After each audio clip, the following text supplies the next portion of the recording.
bazo bete yango parce que ba OK Martin Fayulu la mupanza okengela Martin Fayulu se ndule bete ya bina siko bina ite il fallait ba beta ya ba beloko banda ko luka yango mais et ça pena bande ko mususu o bana bona bango okende kaka parce que ces derniers temps moi na mboka Mukoko fils Mukoko, bon, bah, Malobanaye peut-être ça la malamute. Bon, moi je ne voudrais pas vraiment entrer du tout dans la polémique, mais je vous dis que n'a eu un coup de fil dans des mots belé, dans des mots ko saranate pas.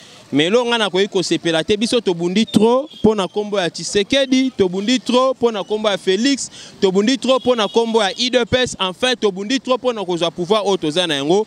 On ne peut pas accepter que Batumoussous Oba Yebiata, valeur ya IDPS, Baya Kosape Yango au nom du président Félix Tshisekedi. Et net, c'est la minute office Mkoro, c'est un combattant simple comme combattant c'est un ancien secrétaire national. Vous comprenez un peu? Mais la minute le Kolazan est un combattant simple. Combattant Nyon ça aurait pu aussi ba déclaration na ndenga lingi. OK, pas de problème. Président il a décidé, Martin Fayulu, le président a décidé.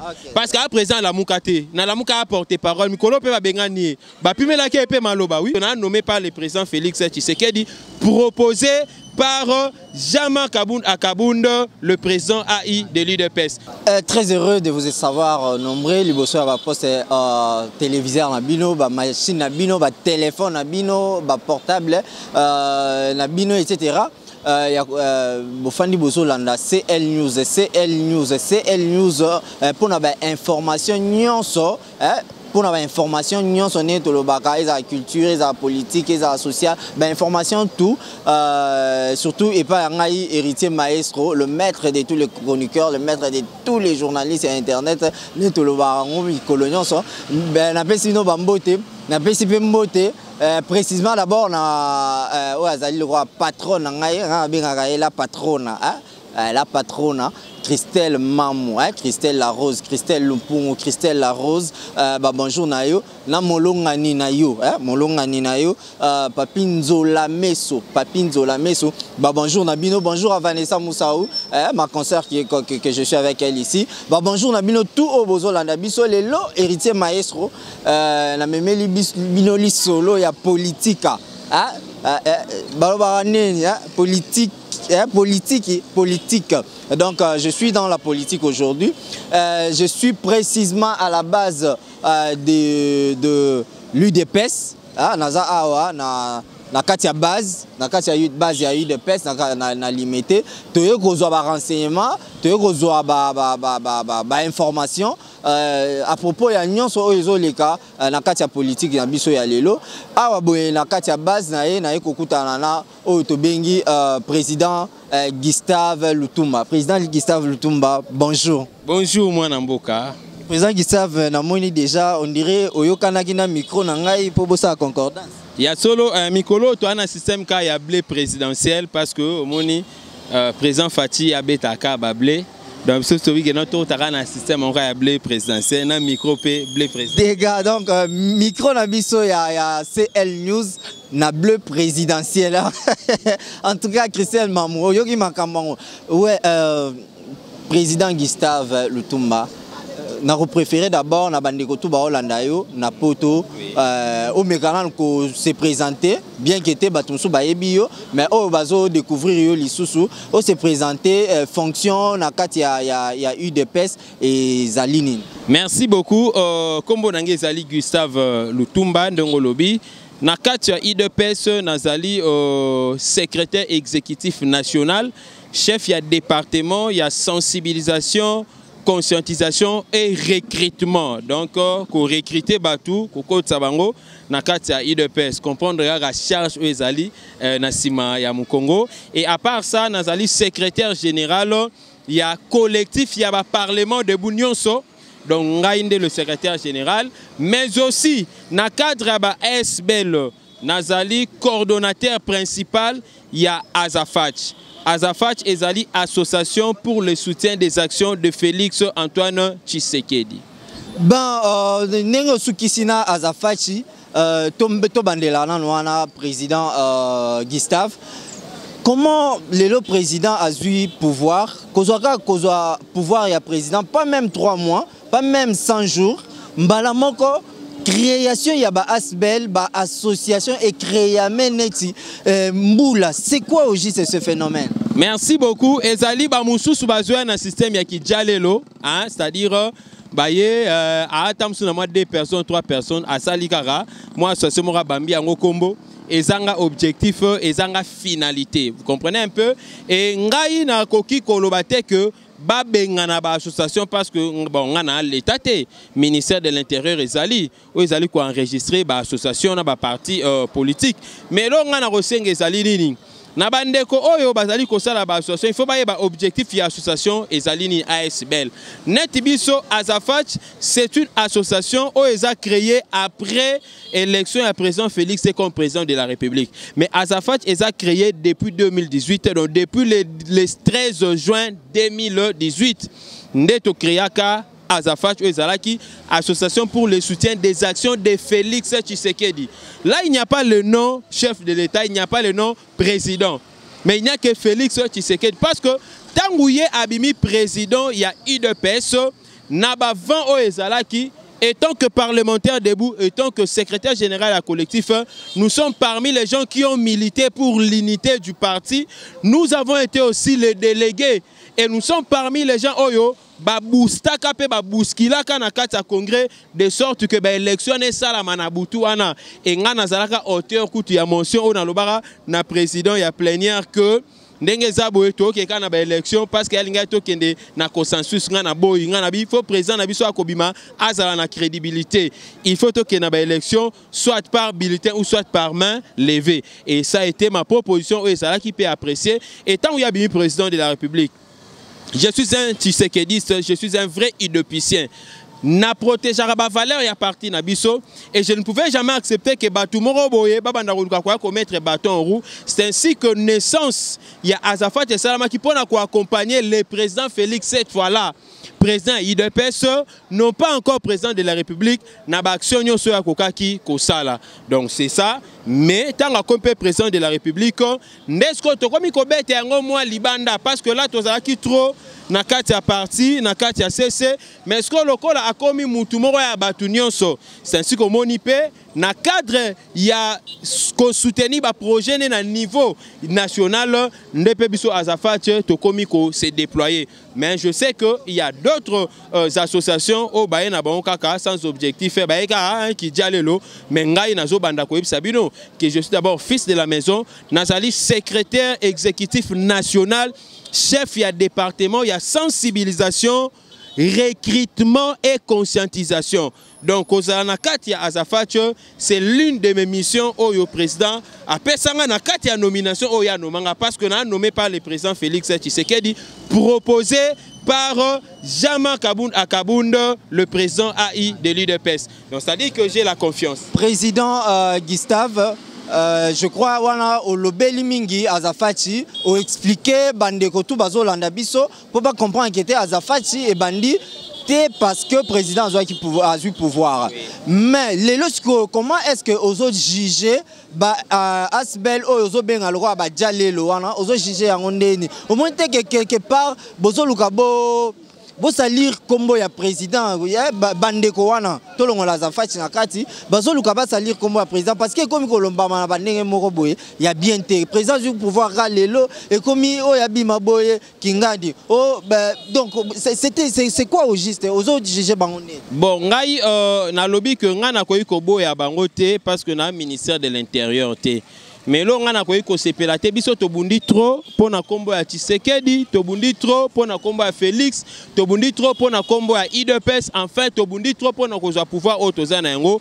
On ne peut pas accepter que Batumusus o ba yebi ata ba valeur ya IDPS ba ya ko sapé yango au nom ya président Félix Tshisekedi. Mais c'est que moi j'ai proposerai. Je sais que le président Jean-Marc Abound Azali Kotanganga, le président Félix est le président de la République, mais na kosenga na président Jean-Marc Boy.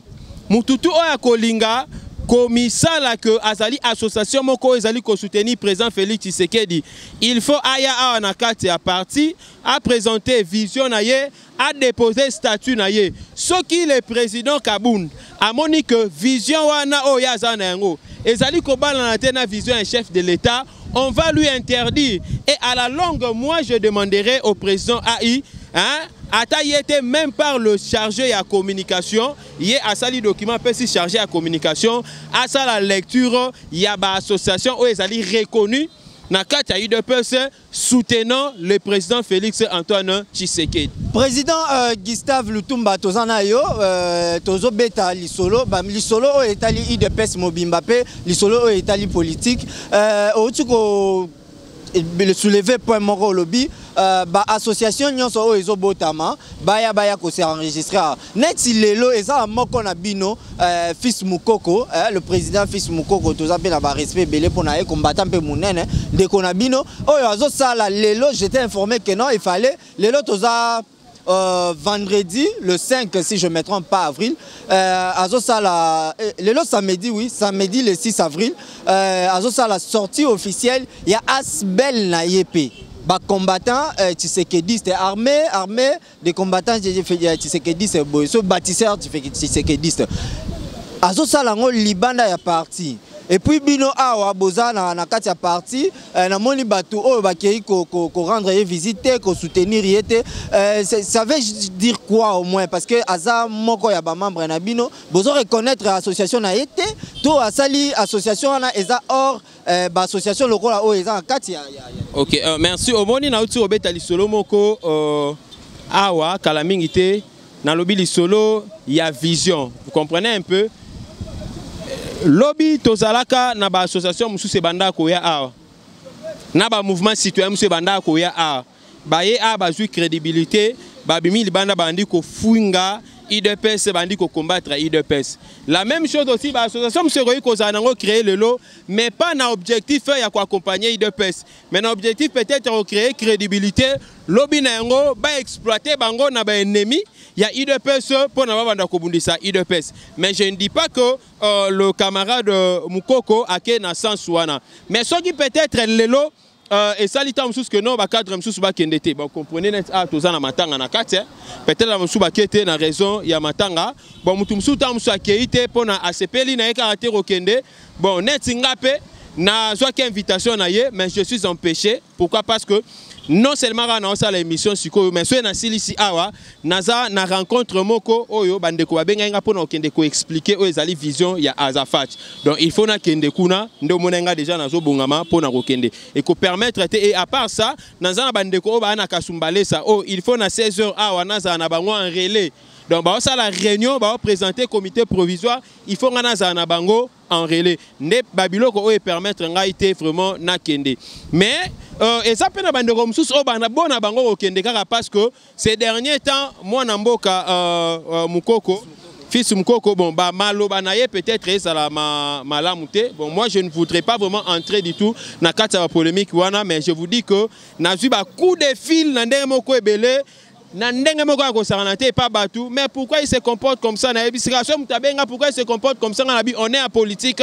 ambition vision président yango pe ezali actualité makasi na minute ezapé parmi masolo il fallait to betana yo to meka ndeo koti yango ba moko sunga biso pe bandeko to ba biso na poto o expliquer biso fils Mukoko auto grand combattant la kati ya UDPS na minute opposition na vraiment bino UDPS bozota la loko la nani na minute o bon koloba peut-être biso UDPS ezali moins kilo parce que jusque là direction à parti est-ce qu'elle jamais reçu la déclaration moko contre Yé et puis na ligne a précisé direction à parti à ça la déclaration mingi s'il y a peut-être l'un de cadres hein né à sali moi dérapage mais net c'est la minute office Mukoko c'est un combattant simple comme combattant non c'est un ancien secrétaire national vous comprenez un peu mais la minute le kola za na un combattant simple combattant nyo ça peut aussi ba déclaration na ndenga lingi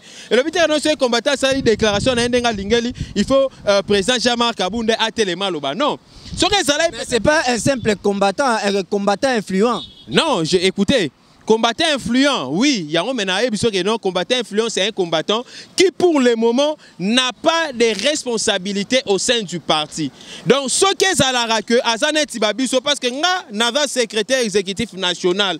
Donc dans ici il y a une réunion nazo kota lokola cadre soki nga na tengami mibeko ko sanctionner nga mais na kati IDPS mibeko ezala te pour na sanctionner ba combattant simple ezalaka pour na sanctionner ba cadre parce que soki asali ba dérapage oyo considéré comme ba dérapage wana en qualité à combattant direction à partir de l'Obanango rien parce que c'est un combattant comme tout le monde, mais dans le passé, il a été comme secrétaire national. Mais président Gustave, au moins que zo bimaloko ingratitude na muninga oyo azalaka secrétaire national ngozolo bawana bien que te azali sous na fonction wana te lelo bobenga e combattant simple et puis bo qui fait ba déclaration na été bon mona te que zo bimaloko ingratitude président. Te ezali ingratitude te ezali de respect à ba texte.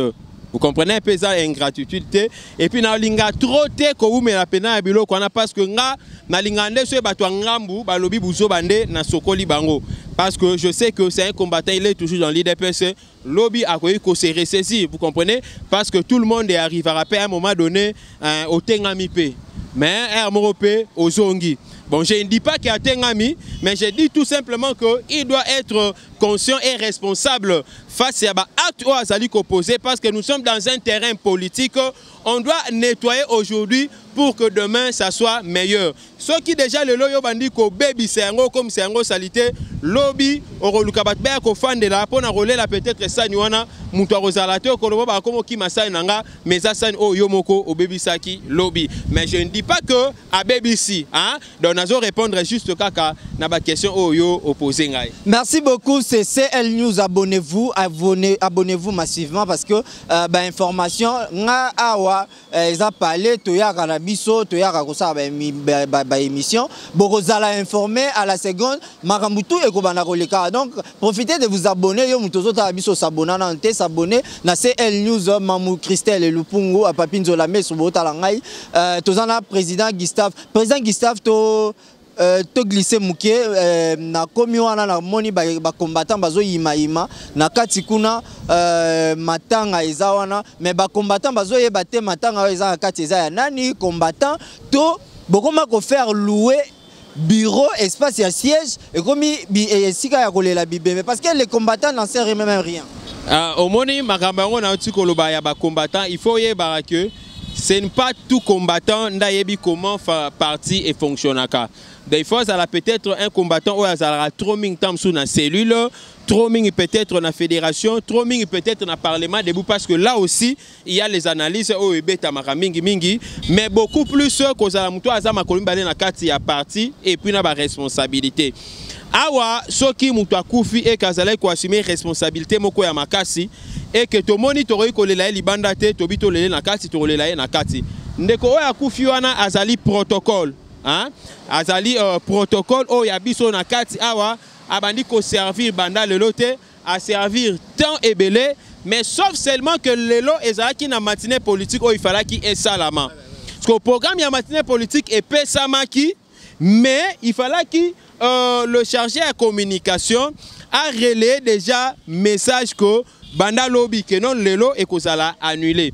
Bon, netinga na relais parce que na kata cellule de communication, tango atindi message wana moi je l'ai reçu la nuit parce que nga pe na publié ki pona matinée politique ya lelo. Mais na ko recevoir message wana na butu. Ndé message wana ekotaki. Alors na tongo le temps comme un peu ko dispatcher ngo pa bato pesa moi retard parce que msuba si ba bima msuba ala pe na ba charge te. Ndo moni ke bato ba yebo ba ko comprendre que non matinée politique est ça annulé et puis ça non seulement annulé pour na matanga mais ça aussi annulé parce que le président a Ijama Kaboun qui devrait animer cette matinée politique à la plénière kuna na niveau ya parlement. Donc ba combattant baza na bango calme ba o ba yebité moi je comprends parce que bah ça projet attend mais biso to ebi que c'est notre combattant et ces espaces to louer c'était après to louer ça raté.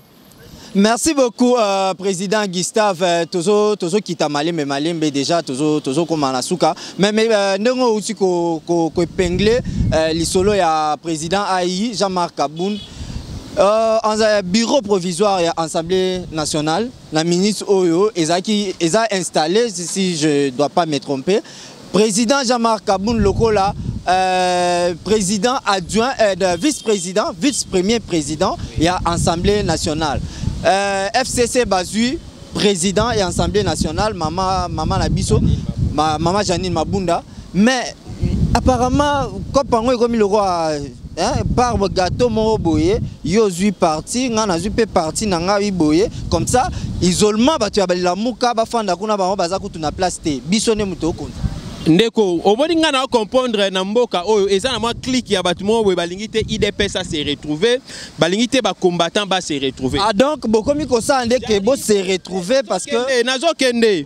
Balingi te romona IDPS ça se retrouver, balingi te romona ba combattant ba se retrouver. Parce que si ba monika combattant mo se retrouver ote ndeni ni combattant na jui poste, mais tant combattant banda ko bunda awa libanda azolia bagaza azokufa. Yo zala ki wapo kimi ozo batama. Vous comprenez peu? C'est une logique moko ya Bible que celui qui travaille à l'hôtel mange à l'hôtel. Toi tu n'as pas travaillé à l'hôtel mais tu veux manger comment? C'est la logique, j'arrive. Maintenant na likambu oh yo uti koloba. Mais pardon président, ozo continuer. Il y a aussi ceux-là de la Mouka oh bazara pe ba combattant awa. Oh lelo parfois ba dérouter nzela suite ya ba vision oh ba leader na biso mususu ba memaki. Lelo bandeko wana ba bundaki na bino pona nini te boko benda bango pe bazo pe par de ya gâteau ne ozo ba ke ba combattant ba seri. To bendaki bango tolobi na bango ba ya ba bitu amaboko salité ba biso to ba patin. To benda bango na yebite to benda bango. Babi non to amaboko salité to ba patin. Sko obengi mutu azoboya na ekoya. O laisse mutu na makasi wane ko makindoki. Alors pour revenir à ce que tu as parlé ici, ezateke ko kabola gâteau. Toye ba yango lelo. Quand on parle de la majorité parlementaire, lelo, ezali FCC, ezali Nakash. Ezali Kambouya Robombate parce que c'est une condition constitutionnelle. Ce qui lelo, bisoto bimarana ba député belé. La mouka bimarana ba député belé. N'est-ce pas opposant to ngai to sangana la muka FCC ngati en opposition.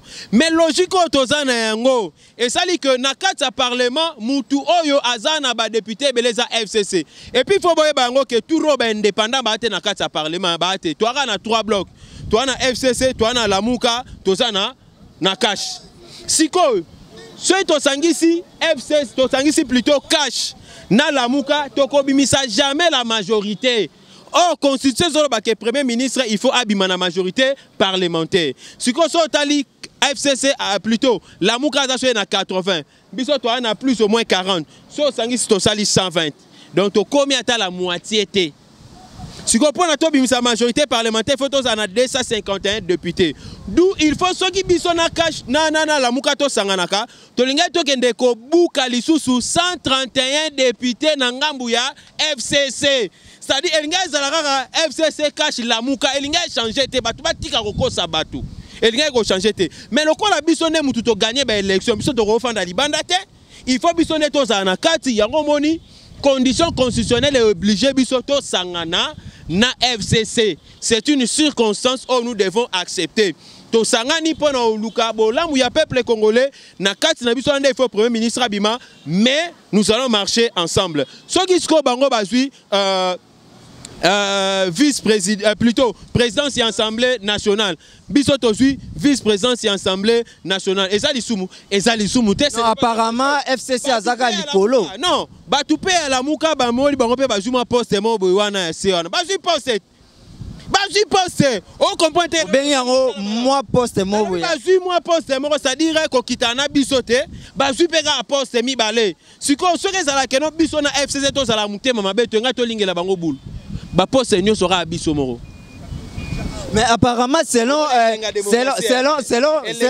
merci beaucoup, Président Gustave. Je crois que Tozo Kitanabiso, Président Gustave, apparemment, FCC n'a accord au signé na FCC wana. FCC a ebisa binoke, ngai pena, na bandozaka likolo, bino bojembe na sima. Tema ke bino bozwa na bino présidence, ya étiquette wana, ngai na bandozaka likolo na bino boye na sima. Assemblée Sénat, Mobimba, FCC. Baya okosa bino l'Assemblée nationale ba pesi bino nase. Pona nite ba kokai ko pesa ta UDPS ba pesi président Assemblée nationale parce que ba rafle na bango Sénat Mobimba. Merci beaucoup. Ngada ina loba boy. Omoni langage utso loba ke non président étiquette eza langage loba matro na batwa lamuka. Balobango trop. Bango trop parce que Zamba na bango ya liboso ba vivre na kati ya mboka deux présidents. Donc pour na bango président il faut azalara président, il faut président oya sikaye oya kala adaye. Nde wana eza vrai président. To comprendre bango to se bango ba komesa na bazala tempo. Déjà ba élément tout au président Félix Osalana ezola. États-Unis azondima. Ba betaki ya balobi. Ba mesana 2 mois sans gouvernement. J'arrive et ça la maranangote. Et bon on a Kabila ça la mate Kabila nomara premier ministre après 4 mois. Et ça la maranango ya Congo. Et au moni bango balobi que non président Félix akei kuna bayambi ete mais songa na tuna pam pam oh ba mindele ba beti kuna. Mais c'est quoi au juste président Gustave mais ça na balongo la rara un peu de kimutema mabe ba comprendre que notre président Félix azali to meka te faire comprendre batu oyo ba comprendre lisolo anate parce que moi je suis connecté à l'internet nazo landa évolution maramnenge ezo salema. Le président ghanéen était là na États-Unis dernièrement. Bakutana écoute na président Martin Fayulu na États-Unis mais et le Kowana salemi journée à lobby na soir après boucle ya mission ya président Félix Tshisekedi ba se babete la ba nini honneur moko boyo ba pesi wana ça pona nini tant bazo bete ngo parce que ba OK Martin Fayulu mupanzi o kengela Martin Fayulu se ndule bete ya bina skwa bina ite fele ba beta ya ba beloko banda ko luka yango to bazo beta pour ya bina. Merci beaucoup. On est à la fin de l'émission. Je pense que je suis dans la base, précisément à la base plutôt de l'IDPS. Toujours sur la bandeko, surtout le président Gustave. Merci beaucoup. Président Gustave, non si sanayo, le président a eu comment je vais dire honneur, il y a Ebele, mais président Gustave, président Félix est en hasard à Dakar avant qu'il quitte les États-Unis. Batutu balobaki azokende kokuta na président Martin Fayulu s'il vous plaît président Martin Fayulu na katia États-Unis pour bango tout bana mboka baza na katia ya mabele wana président Félix c'est président lokola Martin Fayulu lokola ba que non président Félix a quitté les États-Unis sur invitation d'un département. Kobenga e président Martin Fayulu te aza président légitime. Ok, pas de problème. Président a décidé, Martin Fayulu, le président a décidé. Parce que le président la Moukate, na la Mouka a porté parole, Mikolo peut pas bengani. Ba pime la ke pe maloba, oui. Ba pime la ke maloba. Mais s'il vous plaît, mamni ni tozo loba au président. Ba pime la ke maloba, yo mona ki on était en bakenda ibilo. On est qui juste balobi boye, on est qui compte rendu. Il y a réunion na bango. Même temps balay na réunion modérateur principal des Alaïnan, Jean-Pierre Bemba Mbongo fort. Parce que Moutaza metteur en scène qu'on est Jean-Pierre Bemba. Moutaza Mbongo ya Kabila o akimela na mboko. Pour na pande opposition, c'est le Mbongo fort Jean-Pierre Bemba. Vous comprenez un peu? Alors Martin Fayulu basi ba botola ke ki leadership wana batike porte-parole mais azali président ya décidé le cause na posa na benga e président ya décidé oyo Félix Tshisekedi azali président na ye de la République. Ah bon? Oui. Alors, Konzana, président Martin Fayulu. Alors, Konzana Martin Fayulu, Jean-Pierre Bemba, Moïse Katumbi, Mosengo, Utembi, Muzitu, Ambongo, Konzana Nyos, Konzananga. Sotangi Mutumoko, Bomoy qui était vos égoïstes. Otangi Mutumoko. Nani? Ba combattant, ba le lakuna. Konzana Kabila, na la mère. Partenaire Nabino. Partenaire Nabino. Il y a mon partenaire, le mec que non, Félix Tshisekedi, c'est notre président de la République. Merci. Abi Oya Boya Salamokili Naye. Merci beaucoup.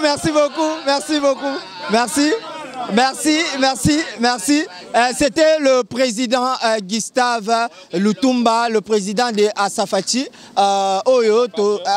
Asafachi, Oyo Tozwaki, Lelo, Pona Rosolana et Makambu Ebele. Pour Nabino Batozo, la Nabiso Bomeka, Kozala informé. Je crois qu'entretien Nabiso est comme la Souga. Tout le même Maramoutou, Nabiteni n'est pas sur actualité aux Alélo. Je ne sais pas. C'est que Kalamingite, Tozo Kende, Kosa, la sortie officielle, il y a Safach. Et à part ça, la porte Nabiso est grandement ouverte pour nous accueillir. Toza peine en série à la formation. Moi, Nabiso to aider les présidents. Tozo ça la première série à la formation. Tolingi topé ça ba compétence. Au moins, les combattants, tant à Banda et Kobunda. aolia bagage ezalaki likambo te oza gradué oza licencié oza diplômé mais na minute il faut combattant pe congolais nyonso abundaki asa nini asala mais il est évident que tout le monde n'a pas les mêmes titres académiques mais tout le monde peut avoir la possibilité ya kozwa formation moko e kokotisa na kati ya boulot yango biso azafache to boulai déjà la formation na biso to pesa la formation déjà premier lot c'est bima to pesa ki 55 brevets deuxième lot to banda yango lundi na 10h na permanence so ko lobika ke non na formation ya asafache et pas ya coordonnateur qui savent Lutumba boulot kaka na sima donc formation d'abord boulot donc apparemment eloko moko boy na yo kaka ba série moko boy tango ba proclamer président et pas ya Seni na yo kaki bandeko moko boy ba ya ba loba kete kope komi na UDP soki okay yo sombi carte moko boye na $60 à l'état misala ko ya ba bandiko pesa misala apparemment eza eloko bandiko sala bon bandeko wana baza bandeko ba uta Rwanda ba uta Burundi ba yeba ba réalité à Congo te parce que muto to aza na kati ya Congo abi que non carte e somba ma eza la carte ya adhésion ya parti $60 somba carte te pona okay nango boulot sengo luka carte ya boulot kende na onem donc bandeko wana to comprendre que non ba uta Rwanda ba uta Burundi bamsu ba uta pe na Genève kuna alors ndenge zaboye bandeko na biso ba roya formation la formation elle est vraiment gratuite on ne demande rien pour cette formation là soko aussi so bimina ba compétence na yo to tindo ke na marché de l'emploi tango okendo travail ba mona ke no mutu anga na diplôme te mais a sala musala ko le kam to azana diplôme parce que en réalité le titre académique ou soit la pièce scolaire et ya kaka ko justifier parcours ya mutu mais yango tende mutu définir sa compétence pe na intelligence ya mutu donc intelligence na compétence ya mutu ezala pendant qu'il travaille yango moni biso toye pona ko pesa batu ba compétence de sorte que le président Fati a reçu une mission na ye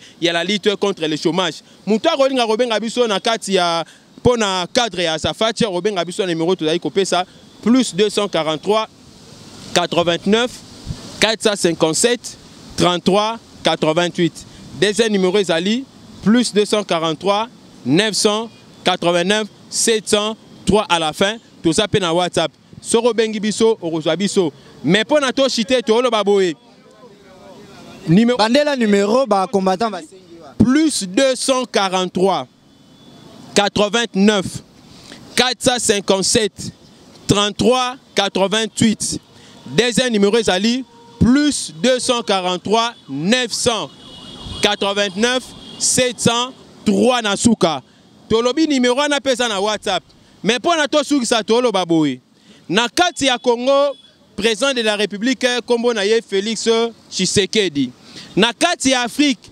deuxième président ya Union africaine deuxième vice-président ya Union africaine kombo na ye Félix Tshisekedi mais ye wana kuna kombo na ye Mbeya super danseur Kole la petite yango to bakisi betolobi yo beta kaka musique yo pe kuna lukaka la parce que tu es un bongovore mais yeba ke awa batu ya sibe ba ozela yo ba pigme ba ozela yo batu ya nani ya FNMA soke FNMA ba ozela yo o pe ya koto yo ya GB ba ozela yo parce que futa batu bambongo te président aussi comme soko na nyongo na ngai na ozela tango ozonga na keka libosa président Fati ana nyongo na nga futa état de droit son c'est la mbongo na nga ya onde na uti komona ba combattant awa mutu asali infraction na mutu kakuna ye akoti awa mbangu ba policier ba Holanda ye ba mo ba combattant ba bimi ba gangeli ba policier ba zongi état de droit nde yango wana merci beaucoup c'était le président Gustave au micro des maestros héritiers le maestro héritier